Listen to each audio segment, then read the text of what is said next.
put all my money in crypto. And it worked out. Cashed out of Bitcoin at 55,000, cashed out of Ethereum at 2,950 or something quite high. And it worked. And the reason I got into crypto was, in fact, I had a buddy come and visit me at the time when I was making still money with e-commerce.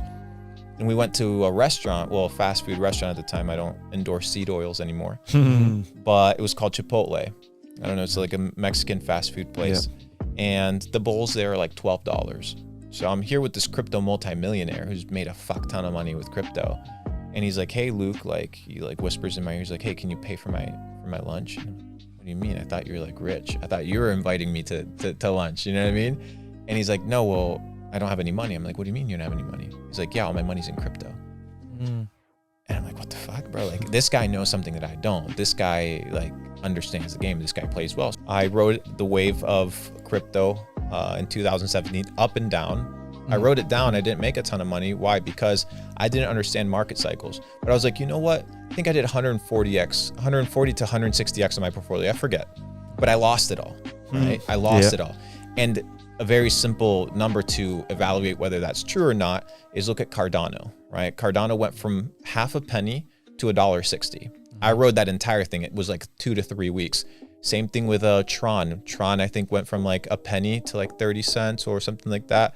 And then XRP went from 13 cents all the way to $3.50. So I rode all of those tokens. I remember buying Bitcoin again. I think I have some videos of it buying Bitcoin when it crashed at like $4,000. And then a couple weeks later, it was up at 15. So it was a great season. But the issue was I didn't understand market cycles. I was left holding the bag because everybody was back in the day in 2017, it wasn't diamond hands like like in 2020, that chant, it was the hodl, right? Yeah. The hold on for dear life. And I held on for dear life and I got fucked. So I sat down there. I'm like, okay, what did I do wrong? What did I do right? What I did right was I allocated my money in an investment vehicle, or what a lot of people like to call a high risk investment vehicle. And it played out. Why? Because money moves from different markets at different times. And Bitcoin has its cycles. After the Bitcoin halving, 1.5 years later, the market tends to have a really good season. So I was like, it's going to happen again. And it did.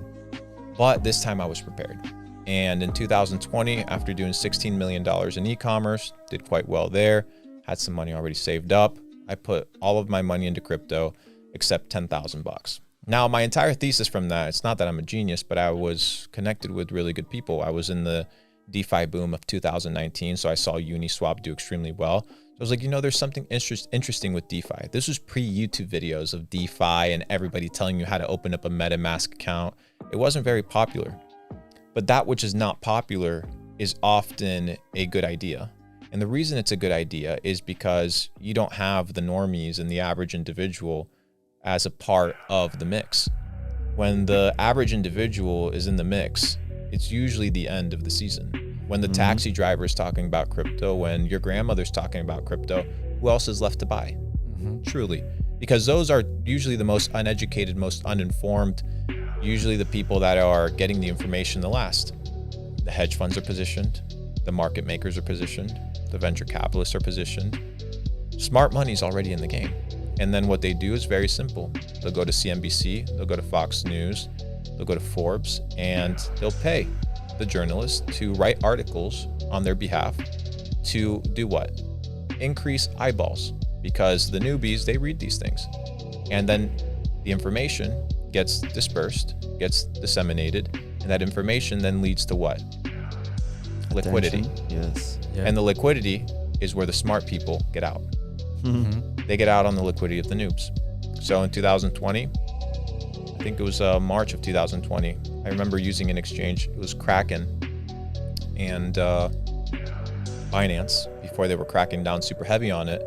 And I had my orders already placed. So I had orders placed for Ethereum sub $100. I had Cardano at half a penny, XRP at 13 cents again. And it was the COVID crash, you know, it was the big black swan event, and all of these tokens and all of these orders got filled, right? So I remember I was playing Call of Duty and I see my phone going off, like the little vibration thing, and you see the notifications, all the shit's getting filled. I'm like, oh fuck.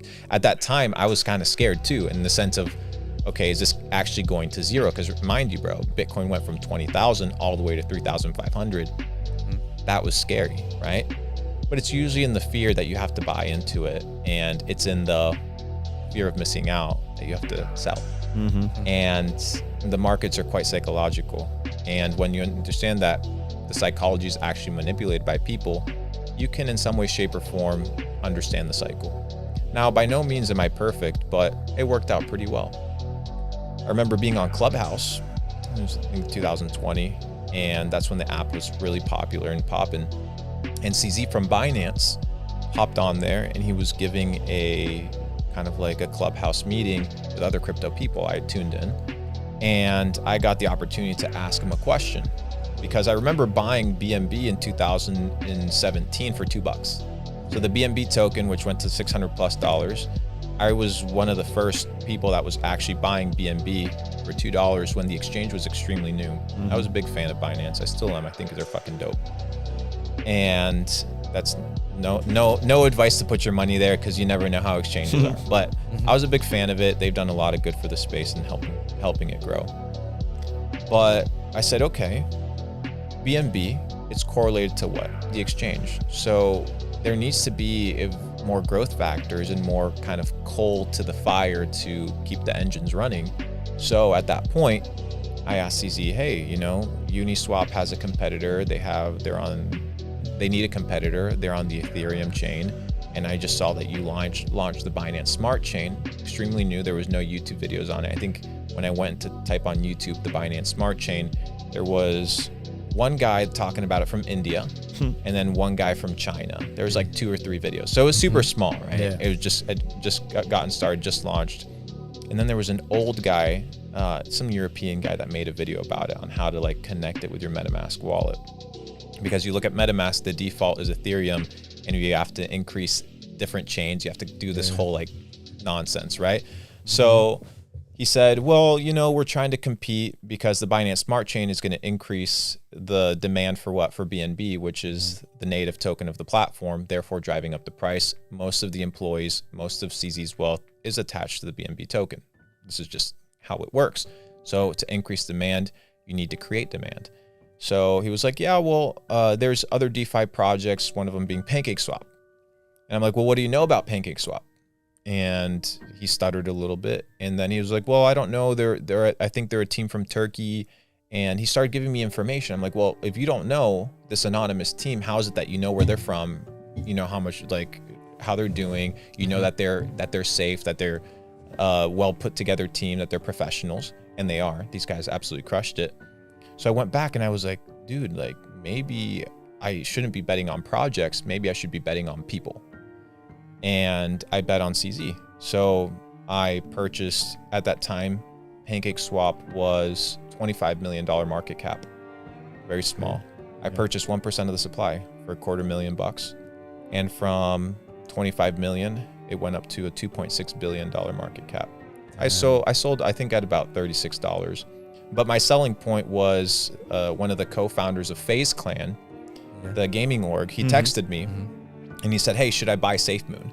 And this was the week that SafeMoon had migrated from the Ethereum chain to the Binance Smart Chain. And I said, I'm out. Because this guy, he's a gamer. He's not a crypto guy. Yeah. And that's during the shitcoin season. You guys remember when people were creating tokens out of thin air? The ding doink coin and all the bullshit. Yes, so I was like, okay, this is the end. Because people are just making shit up. At that point, I remember sitting in Mexico, $36 cashed out. And it went up to, I think, $42, $43. And I felt like I'd missed out. But thankfully, I rode that wave pretty well. I did quite well with that investment, made some good money.